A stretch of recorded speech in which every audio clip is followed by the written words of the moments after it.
It's time for racing at Autodrome St-Eustache. This week we feature the ICG National 50 for National Sportsmen. Presented by Canadian Tire. A lot more for a lot less. And Old Milwaukee beer. It just doesn't get any better than this.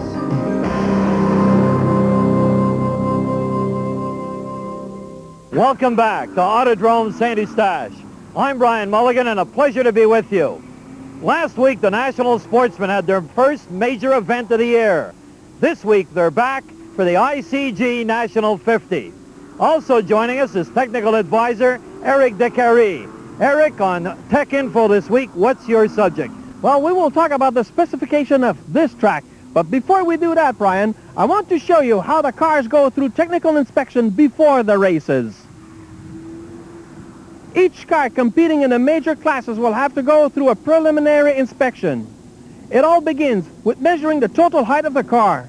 It's a friendly process. The official then checks the car's minimal ground clearance. 4 inches is mandatory with the driver sitting in the car. Other measurements are verified, including that of the rear spoiler, which must be 8 inches high, not more. Tire rules are specific to the class, so is the weight, which in this case will be 2,875 pounds. Spark plug number 1 of the engine has to be in line with the lower ball joint of the front suspension, and engine noise must comply to a specific sound level.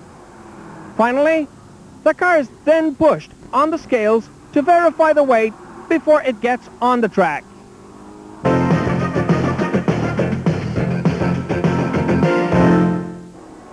We're into the qualifying session for the National Sportsman class who run in the Canadian Tire Series. Leading the way, the 33 of Martin Lacombe, followed by the fellow who won one of last week's 2 events, Michel Grollo in the 25 car, the Monte Carlo, and the 99 Thunderbird of Serge Morissette.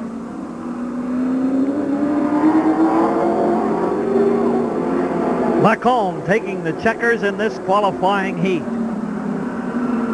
followed by Grollo and Morissette. We remind you that it's ICG Propane Night. We'll be back with the starting lineup.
We're back at St-Eustache for the ICG National 50. This is Brian Mulligan. Remember that it's always free for children under 12 at St-Eustache.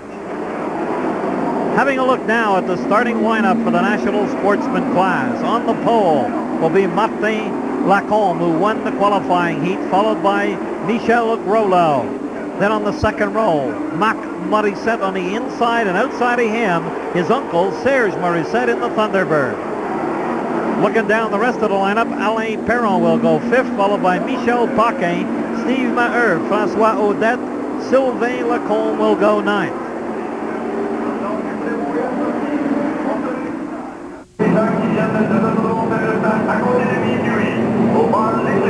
National Sportsman running for the Canadian Tire Points Championship. On the inside, we see Martin Lacombe, and right alongside of him, Grollo, as they follow the Camaro pace car preparing for the green. Out of number 4, and they come together earliest. Lacombe seemed to get up a little high, and he spins to the inside wall.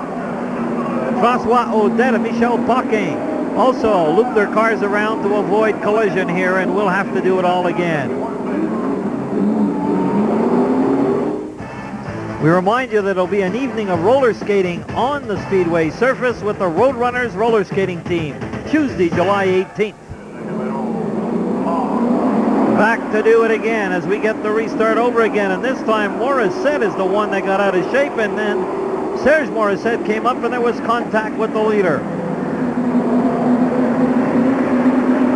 Marc Morissette, who had started on the outside, falls off here and finds Serge Morissette's number 99, and also quickly moving up into third place is the 3. The man to beat every week here in this category, the carry-all number 3, Sylvain Lacombe. Marc Morissette has lost a couple more positions already, and this is the first lap. Looking again at that start, you see Martin Lacombe coming up a little high, and Grollo does not give up his position, stands firm, and Lacombe goes off course and slides into the inside wall. François Audette spins to avoid him, but Paquin gets a piece of the other wall, and that puts him out for the night. Back to the action here. Sylvain Lacombe has quickly worked his way up front and is now right behind the leader. So Michel Grollo will have his work cut out for him to hold off the guy to beat so far this year, Sylvain Lacombe. Also putting a good run on early in this event. It's his second week back after having repaired his car. The 60 of Steve Maheu, who had to borrow a car for a few weeks to stay competitive in the points. But he's been back 2 weeks after the repairs and has certainly done very, very well with his number 60. He is now in third place and moving in on the leaders. Also back into contention, the 99 Thunderbird of Serge Morissette. And right behind him, François Audette. In the Pontiac, number 53, Audette, who spun to avoid that accident earlier, has put himself right back into the running here. But the battle starts to shape up front, as Grollo will have his hands full. Lacombe and Maheu are right along with him, and it won't take long for Lacombe to start challenging from the inside and the outside. He puts his nose up on the inside of Grollo. Down the back chute, and Grollo slams the door as they go into turn number 3. Maheu sits back there and waits for maybe an opportunity to take both cars on if they were to come together. Maheu runs a little higher now. Maybe he wants to make a move out of third place. Grollo seems to get a little high when he comes off of turn number 2, and that's the opportunity that Lacombe is going to wait for. Marc Morissette and Martin Lacombe have now returned among the leading cars. Grollo holding his line through turn 1, but you see him a little higher in turn 2, and he'll have to be careful about this. But Sylvain Lacombe charges on the outside now as they go down through 3 and 4. Lacombe looking for it up to the inside now, and he bobbled just a little. The leader bobbled ever so little, and it is going to cost him not 1 but 2 positions, as Maheu quickly followed Lacombe through the opening that was made available. And Maheu is now in second with Sylvain Lacombe, the leader.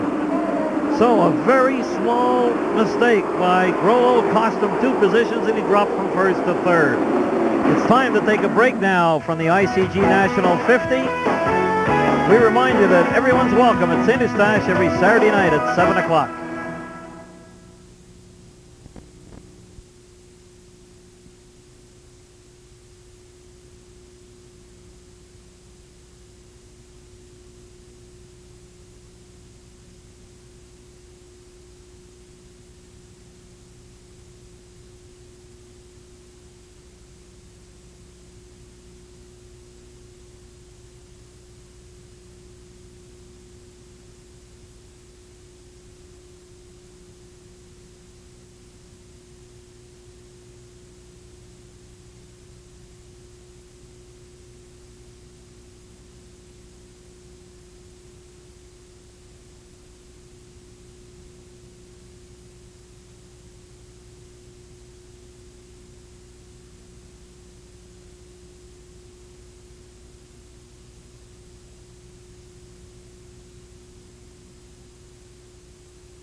ICG mascot, Gazoo, in the parade, and remind you reservations for races among friends.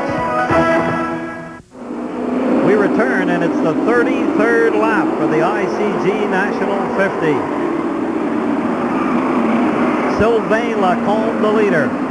Second position, but now falling back a little bit, is the number 60 of Steve Maheu.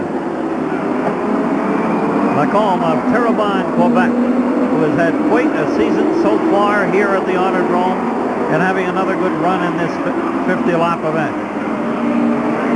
Lacombe putting a lap on Kenny McPhee's Camaro, as does Maheu in the latter stages of this event.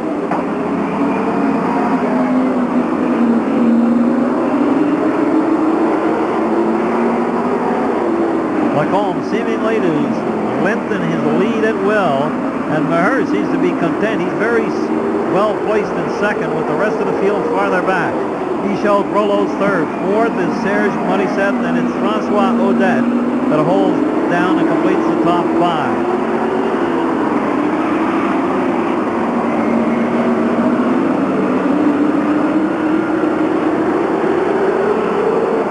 Lacombe looking for his third win of the year.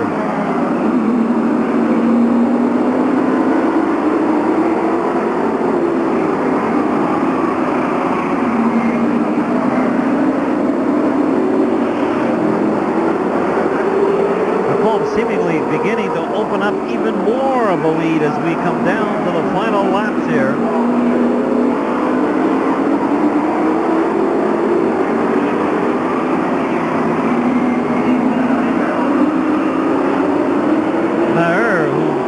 Almost totally wrecked this race car, spent a number of weeks putting it back together, borrowed the Motormaster #1 car for a couple of weeks to keep himself competitive in the points.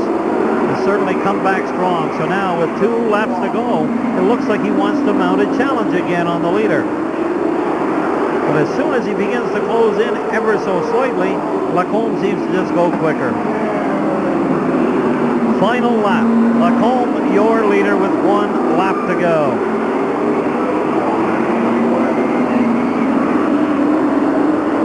Down the back chute as he's looking to complete the final 2 turns and the win here.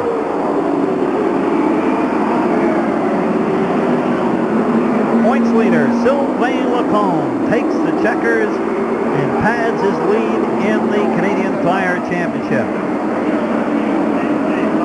Second place goes to Steve Maheu, followed by Michel Grollo, Serge Morissette in the Thunderbird, and Francois Odette completes the top 5. That completes the ICG National 50. Now we go to Tech Info with Eric DeCarry. For most people, a racetrack is only a ribbon of asphalt on which cars run. But for the driver and the crews, it is another factor for adjusting the car accordingly. Autodrome St-Eustache is what we call an oval flat track. But actually, it is not exactly oval. It is egg-shaped. As you can see, turns 1 and 2 have a tighter radius. Instead of a wall, there is a gravel pit to stop cars coming off course. Further down, turns 3 and 4 are much larger. But then, there is the entrance to the pit, which is a major obstacle.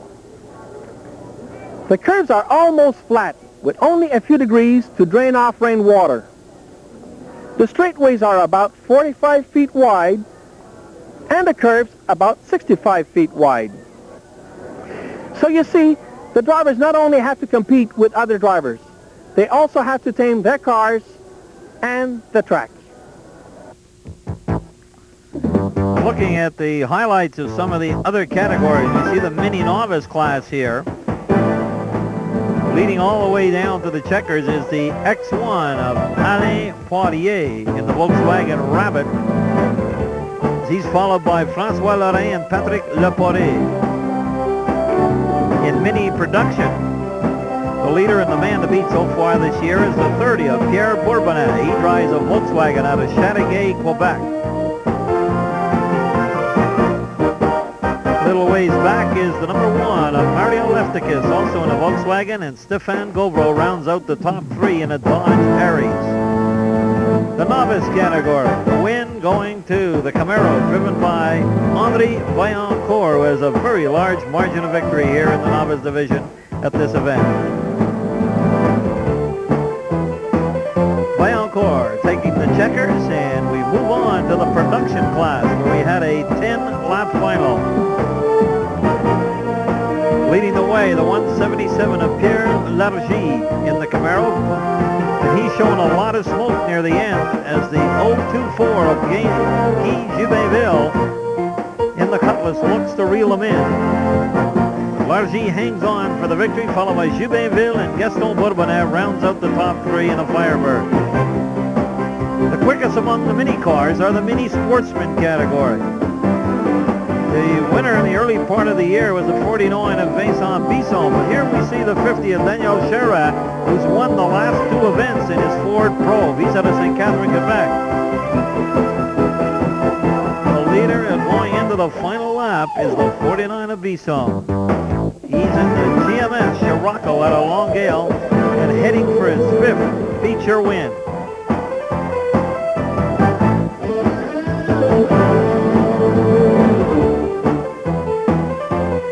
Checkers for the 5th time to Bisson, the commanding lead in the points also. It's time to move on now to the sportsman class, the Skoll Incorporated category, where they've had a very competitive season so far. On the front row, the number 1 Thunderbird of Pierre Lafreniere, and alongside of him, the 28 Oldsmobile of Jacques Poirier. And right back in 3rd place on the early start is the Oldsmobile of Jürgen Ehrhardt, who we spoke to last week. And in 4th starting position, the 15 of Ralph Smith, the Pontiac. And we had a chance to talk to Ralph before the race. Joining us this week is Ralph Smith, who races in the sportsman class. First of all, Ralph, where do you come from? Little town in Millil, and it's near St. Sever. How does a guy that lives near a whole bunch of ski hills get involved in stock car racing? Well, I seen it on TV, and I came down, I heard about this track, and we came down and watched it. And we got interested, and we started to race. When you get started, obviously, you must have been in the amateur class. So I spent 1 year in the amateur class, and I won the championship there, moved on to production, and now we're up into the sportsman class. Last year you were in production, so that was a big step into the sportsman class this year. Yes, it was. And with all hope, we'll do very well in the sportsman class. How's it been going so far? And maybe you could tell us a little about what your aspirations are for the future. Well, I hope to run with these guys because they're all a bunch of good drivers and good cars, and I like to win a championship in the future. As we get back to the race here, we notice that Jacques Poirier is now leading in the number 28 Oldsmobile, followed by Jürgen Ehrhardt, and Ralph Smith has moved to 3rd position and battling with the leaders. Also coming into the picture and making a fine move on the outside is the Dodge Daytona, driven by Rio Carpentier. Also running the high side, the guy who's done so well this year, the 00 Jacques Leperle. We remind you, the Monroe National 150 at St-Eustache, July 1st and 2nd. And there's Leperle right there going by the leader on the outside in his 00. Poirier looking to hold on here as he's looking to resist to Leperle. Very strong on the outside. Leperle puts his nose ahead as they go through 1 and 2, but Poirier battles back off of turn number 2 on the back straightaway. A little superior horsepower here. Leperle takes over the lead and goes into 3 and 4 comfortably on the inside lane. Leperle seems to run 2 different lines as they are going now with 2 laps remaining. He goes a lot higher in the middle of the straightaway, but sticks low in the corners, so it's kind of the short way around. He's definitely got a very interesting line. 1 lap to go as the white flag flies in the hands of Stéphane Aubin on the flag stand.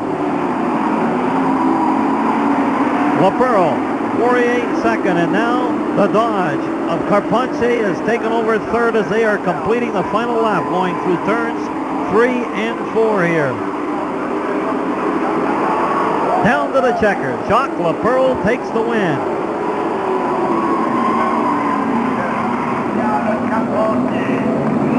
Jacques Lepro winning the Sportsman School Incorporated race, followed by Jacques Fourier, the Dodge of Réal Carpentier, Marcel Latre, and Jürgen Earhart round out the top 5. Another look at our mascot, Gazoo, as we go to the break, and we'll be back with the Grand Regional Final.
As we see the fine people from ICG Propane, it's time for the Grand Regional Quaker State class. And as we come down to take green, the only lady in competition in this class, Marie-Claude Rocher, is in the number 45 on the inside pole. Morris Paymont quickly moves to the inside. And up on the outside is Michel Leclerc in the 17. 3 wide as they go down to turns 1 and 2. Paymont jumps into the lead. Marie-Claude Rocher follows his suit through the corner and picks up second place, followed by Leclerc, now third.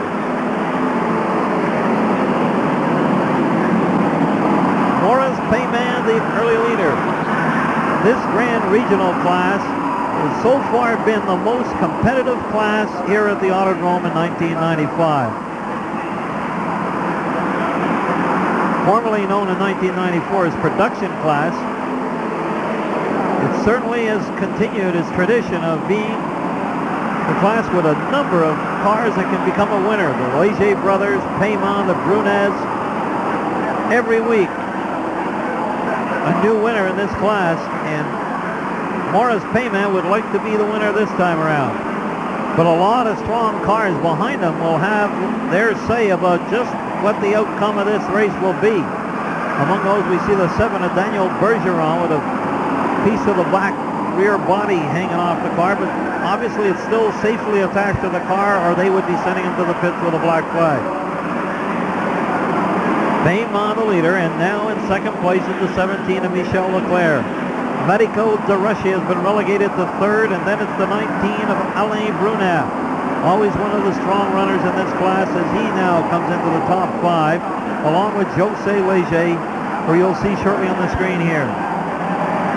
Paymont getting a challenge now from Michel Leclerc. Marie-Claude Rocher sitting right behind him and waiting for a possible error among the leaders. Leclerc working Paymont both on the inside and outside. Sticks his nose up near the back fender, but Paymont hangs on for the lead. Paymont running a little higher line, taking up lots of racetrack here and making it very difficult for Leclerc. We see José Leger now getting up on the back bumper of Alain Brunel, falling into 5th place. Remember the Monroe National 150 at St-Eustache, July 1st and 2nd. Back to the action, and there's been a change. Michel Leclerc is now the new leader, and Maurice Payman's got a full back bumper of race cars looking to move up into second. Marie-Claude Durocher is now third. Working from the outside is the 60 of José Léger. Marie-Claude Durocher gets a little wide here and leaves the door open for the 19 of Alain Brunet and the Chevelle, and they do a little trading of paint and metal on the front chute as things look like they were going to be 3 wide again. Marie-Claude Durocher obviously seems to be having handling problems with the 45 now. She gets a little wide. Brunet comes up on the inside. Léger is working off the back bumper of Durocher, as Leclerc has now opened up his lead even farther, and Payman sitting safely, but Brunet loops it here down through turn number 1. He was very much in contention, but looped it here coming down the front straightaway. Alain Brunet out of the car and retiring from competition for tonight. We go to the restart, and Payman has got José Léger alongside of him. They take the green, side by side all the way through 1 and 2, and now down the back chute. José Léger sticks his nose out ahead as they come to the top of the chute. Down through 3 and 4, he gets a little sideways, and Payman comes back to take over the lead ever so slightly. Léger, very aggressive, charges again from the outside. Payman holds his line. He's got about a couple of inches ahead, but he gets sideways now. One slight mistake, and he falls to second. José Léger is the new leader. Payman is second, and now Serge Morin has moved up to take over third in the number 35. José Léger taking the win in a very exciting Grand Regional Quaker State race. In second place is Maurice Payman. Third is Serge Morin. Then it's André Lajeunesse who's fourth, and Martin Saint-Onge rounds out the top 5. Well, that completes the ICG Propane National 50 event. José Léger goes to the winner's circle. This presentation brought to you by Canadian Tire. A lot more for a lot less. And Old Milwaukee beer. It just doesn't get any better than this. We'll look forward to seeing you all next Sunday morning here on CFCF at 11 o'clock.